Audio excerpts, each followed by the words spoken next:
Hey, welcome to the channel. In today's video, I'll show you how to customize the sidebar in the Opera browser.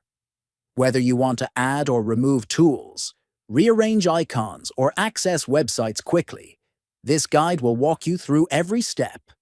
Let's make your Opera browser cleaner and more efficient. First, open your Opera browser. Click on the red Opera logo located at the top left corner of the window. From the drop-down menu, select Settings.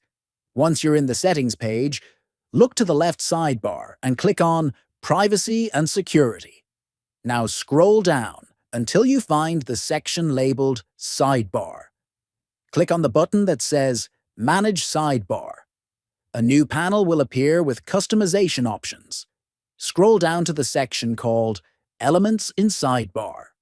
Here, you'll see a list of all the available sidebar tools. Check the boxes next to the tools or apps you want to appear in your sidebar, like Bookmarks, History, My Flow, or social media apps such as WhatsApp or Facebook Messenger. Uncheck any you don't use to keep your interface clean. Your changes will apply instantly, and that's it. With just a few clicks, you can tailor the Opera sidebar to suit your needs.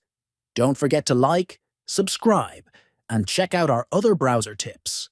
Thanks for watching.